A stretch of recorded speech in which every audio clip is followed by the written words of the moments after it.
Take it easy on. We're flying without Kirsch today. He's sick. Got the backup group. The truth is, I've been getting on him the last couple of press conferences, and he didn't want to come. Yeah. Picked on him too much the last couple of times. Go ahead, anybody.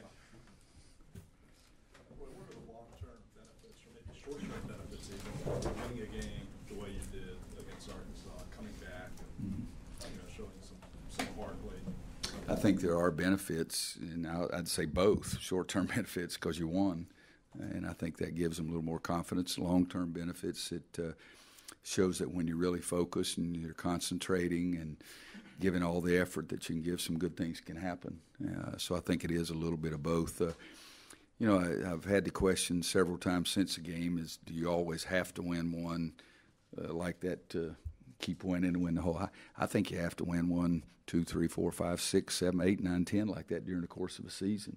We've had some games that weren't very pretty, and particularly 2 games without Joel here. I mean, we beat Tennessee, I think, by 1 or 2, and Davidson by 4 or 5 or something like that without Joel. And we've had some ugly games, but that game, I don't know that it was as much us ugly as we got lost and started playing in a scenario that fit what they wanted to do.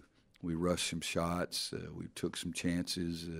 We didn't continue boxing out for a long period of time, and then I think you got to give Arkansas credit too. Their style of play, they're going to have some spurts, and I like teams to never give in to those kind of spurts, but we did Sunday. Can you remember a similar tournament victory that helped you guys down the road after you had that victory? Oh, yeah. I mean, it's easy. I said this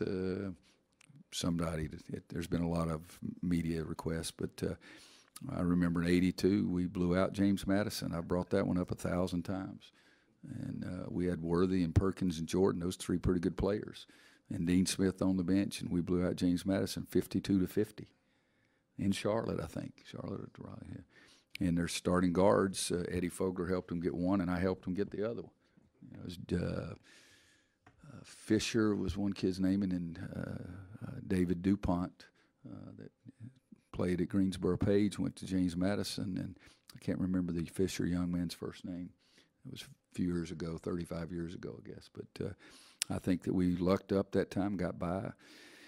'09, LSU game was better, closer than people realize. They look at a 12 or 15-point game, whatever it was. But that one was not as much surviving a close game. It was getting Ty Lawson healthy. I mean, because he hadn't played in the first game, and then he played in that game, and then he got it stepped on, kicked, or whatever, and he came over to the bench, and I thought he was done. And then he got back in, and he wasn't Godzilla. He was godlike. I mean, when he got back in, or Godzilla too, I guess. But in an '05, we had some close games up in Syracuse. I think both of them probably. But everybody sort of thinks that, and perhaps it. But in '09, I mean, we made a pretty smooth run through it. Right. As the coach of the last team from North Carolina, what would you say to? I know somebody here. Who was it? Somebody said they gave me a great vote of confidence. Said they thought we were going to go farther in the tournament than any other team in the league. That was you. Yeah. You had the best odds. Best odds, okay. See, you think like a gambler. I was just thinking. What would you say to the legislature about the importance of acting before we lose the NCAA tournament for 4 years? Well, I would say 2 things. It shouldn't just be about athletic events. That's the most important thing. It should be about what's right and wrong, and what we have now is wrong. I still say, to me, you've heard me say before, I'm not the dumbest coach. I may not be the smartest, but I'm darn sure not the dumbest. Well, I have a hard time figuring out why we think our law is what's right when 49 other states don't have that.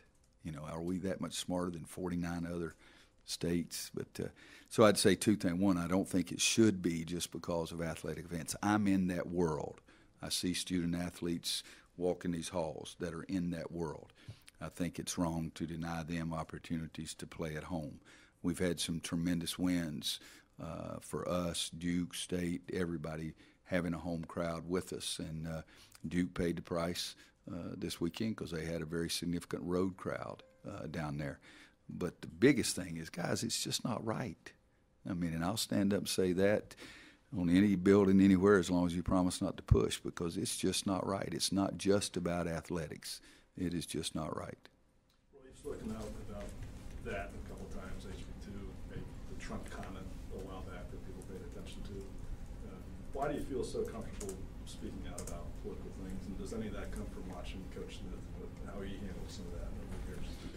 Oh, probably a little bit of everything there. I think, Kansas, one time I got involved in a local political thing to build a second high school, and some people that really wanted to continue our dominance in football thought I'd suggested communism there, and so I stayed out of the political realm for quite a while. But, what we have in our country right now is just, to me, a political system that's scary, because we don't have any cooperation. We have people on one side that are Republican, the other side that are Democratic, and we have nobody being willing to compromise for what's best. If you bring it up, well, I got to stick with you. If you bring it up, I got to stick with you. I think that's wrong, flat out wrong.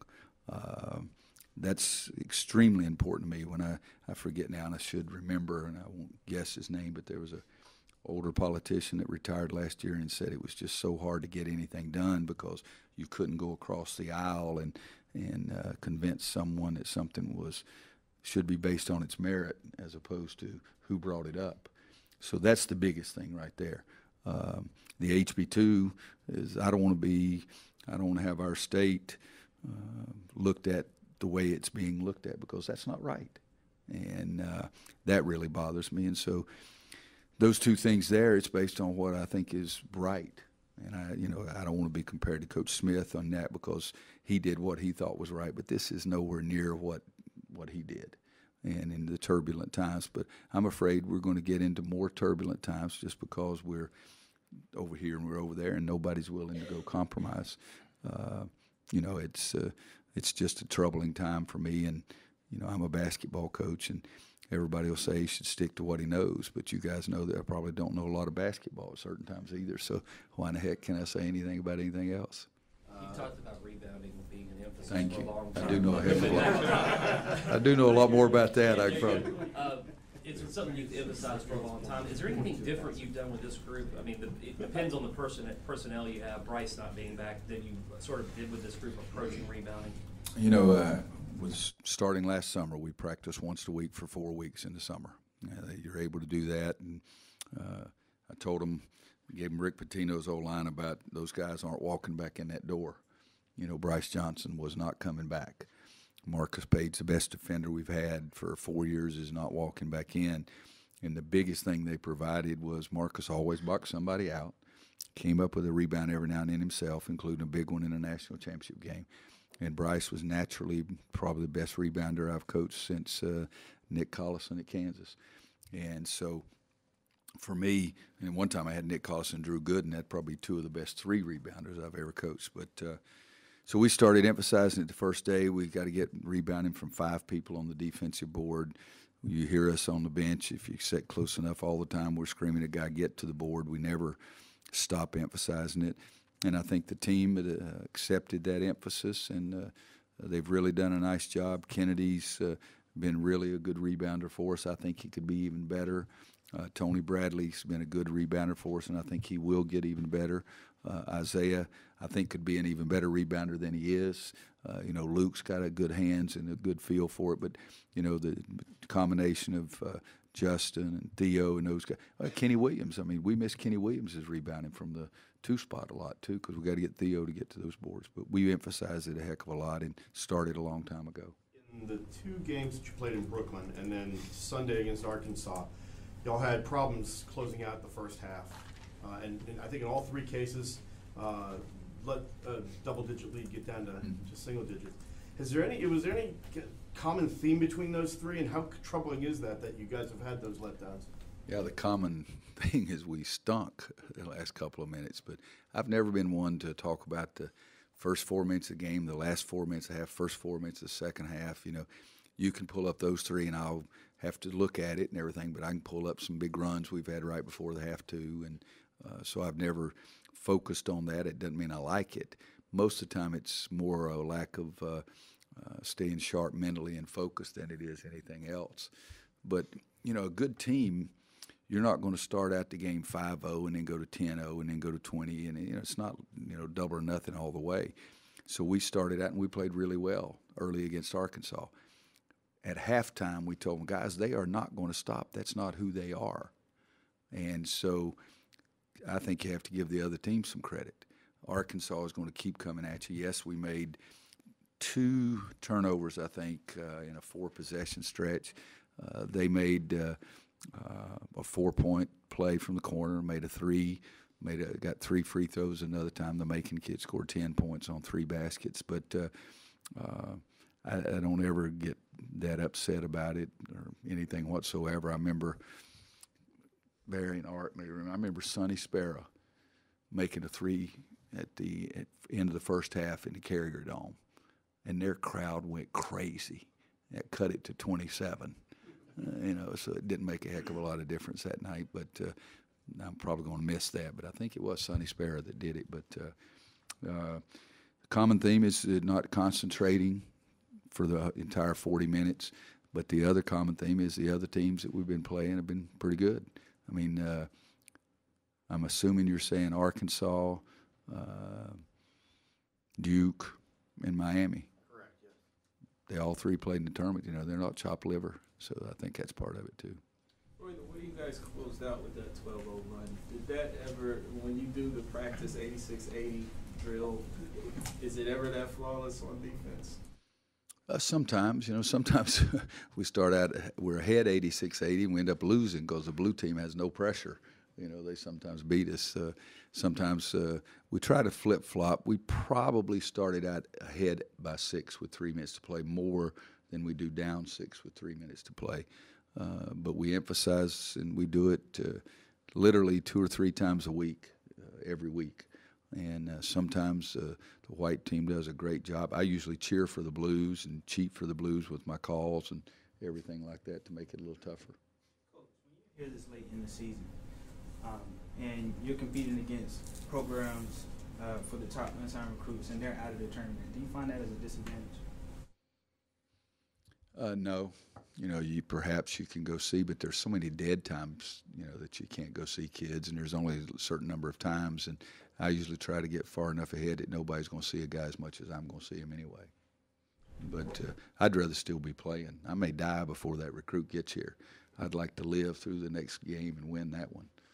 Joel said that his foot started hurting him a lot more as the game went on Sunday.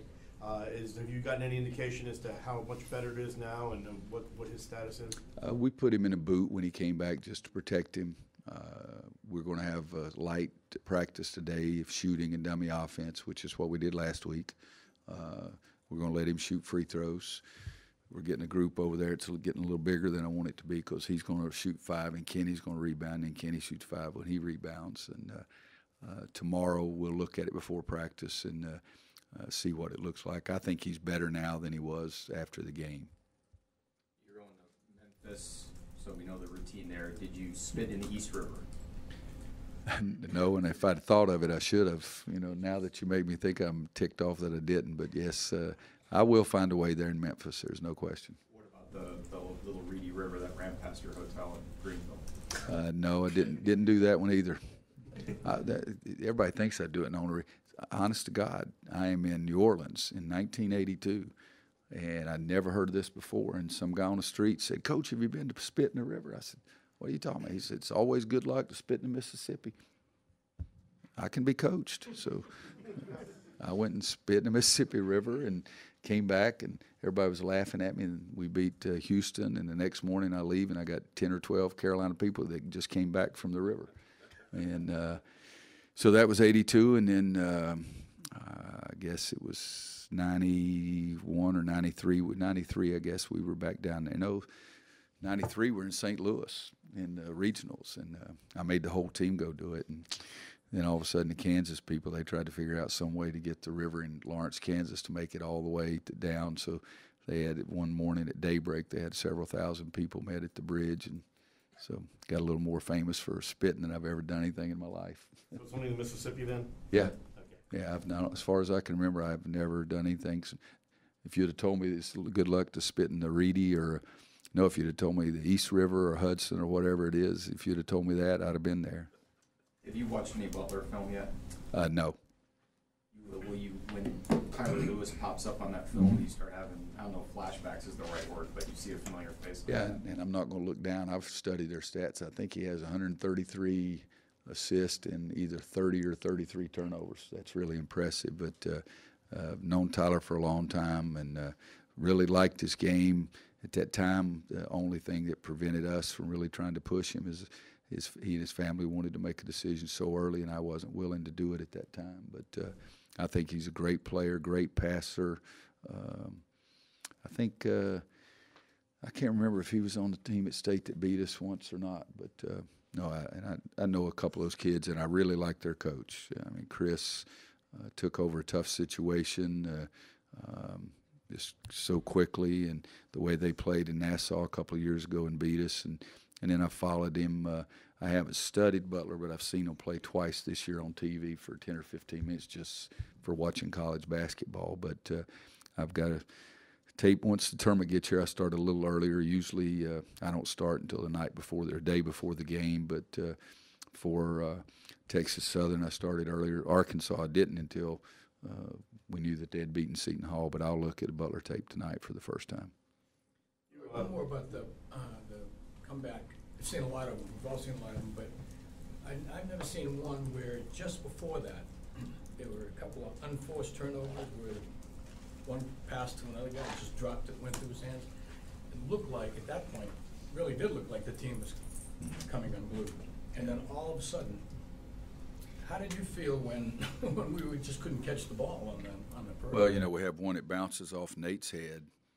Isaiah picks it up, throws it to Theo. Theo, it goes through his hand, bounces off his foot, and the guy picks it up and shoots it in for three. We have our first, I think I'll get this right, second-team all-conference player make a bounce pass to our first-team all-conference player. It bounces off his knee, and they get it and go down. And I didn't like the look on our guy's face at that time. And believe it or not, don't anybody have a freaking heart attack. If the TV timeout hadn't come, I was probably even going to call a daggum timeout. But I really do believe, I should go back and check it, but I think it was 3:47 on the clock, and I decided to change something. I said that's when nobody, some of the kids made some reference to it after the game, but I said, guys, this is going to be good for us. We haven't won a game like that this year. This is going to be good for us, a little comeback right here, but everybody's got to focus. We've got to defend every possession like it's our last. Let's get the best shot we can get on offense, and then the best stop we can get, and then let's get the best shot we can get on offense. We're right there. There's plenty of time. I am not worried about the score, and I really wasn't worried about the score. I was a little concerned about the look on their face because they're thinking, woe is me kind of thing. And then, it happened to work. They went back out, and we got a couple of stops. Joel made 2 free throws, and CB earlier in the game, earlier in the half, had said something about running secondary break slip. And so when they went over to the monitor to check, which I don't even know what they were checking, whether we had partially blocked it or if the clock had 30-second shot clock had gone out, I called the kids over and said, hey, I said, let's try this. Next time down on secondary, let's run secondary break slip the way they hedge on the screen. That should really work. And, so that worked a little bit too. But I just changed at that point because I didn't want them feeling sorry for themselves. I didn't want them feeling this woe is me stuff. It's you don't gain anything by that. But I was really sincere. I wasn't worried about the score. There was a lot of time left. There was still 5 minutes, and we have some guys who can shoot a three-point shot and make up things quickly, but we needed to get some stops. And I think that gave them a little bit more confidence, baby. The message was, clearly, we're going to win this game if you do what. Yeah. I've done, I was dumb enough. We played Duke here in 2005. I promised them. We were down 9 with 3:10 to play, and I promised them we were going to win the game. Just do what I tell you to do. So, sometimes lying helps. One or two more, we'll get Theo in here. What was the play that you saw that look on their faces, their body language change? Well, when you had all those things, they made a turnaround three, with being heavily guarded. Panic, got to throw it up, hope it touched the rims. It went in. And there's some other things that had gone on. There's a 3 or 4 minute stretch there that And again, throwing the ball from me to you, 2 all-conference players bounce it off a shin bone. So, you know, you don't have to have 20/20 vision to see that there's something wrong in their face. Pardon? When it changed for the better and you saw, okay, they've gotten past that, they've worked through that, whatever it was, that you that look on their face. You mean when it changed? Yeah, you said that you didn't like the looks on their face. Well, the timeout, I think they got, Okay. when they walked out of the timeout, they looked like they had a little bit better feel about it. And then, like I say, we made a couple plays, and that gave them some confidence a little bit too. I know you like to prod Kennedy from time to time, but how much of a jump has he made? I mean, obviously, you know, comparing to Bryce last year is kind of unfair, but I mean, how big of a jump has he made? Has it been kind of that significant? You know, it depends. With Kennedy's during the game, guys, I was madder at him than anybody on my team in the first half. I mean, my God, he's 6 inches away and he can't touch the rim. I mean, go back and watch the tape. He was catching the ball and we were scared to death. I challenged him. I said, don't be a pansy. Just go straight up with the ball and score. I mean, we missed 5 shots within 6 inches. And because they blocked one shot or they screamed in our ear or something, we were intimidated there for a while. But he did some really big-time things for us in the second half, and not just the tip-in. I mean, he got another basket, the tip-in, the rebound. He got a block shot. I think he had 2 block shots down the stretch. So, but in the first half, I was really mad at him. And, you know, because, again, if I'm 6'9", 310, I'm not going to be intimidated by anybody. Jesus Christ. I hope it's your time to shine. Don't show them your stat sheets, boy. Last question, then I'll let you have Theo. Obviously, after this year, you lose Isaiah and Kennedy, Justin and Joel have some decisions to make. With this particular group, do you ever think about the window closing? No. This opportunity that kind of Same answer I gave a minute ago about recruits. I recruit every day of my entire life, but right now I'm coaching this bunch. If you worry about what the dickens is going to happen down the road, in the tournament play, I also always say that's where you're going, is down the road. But it would be a total sin if I were to spend time worrying about what's going to happen and waste time not doing what's best for this team. And I make a lot of sins, but that's not one of them. Okay, thanks, guys.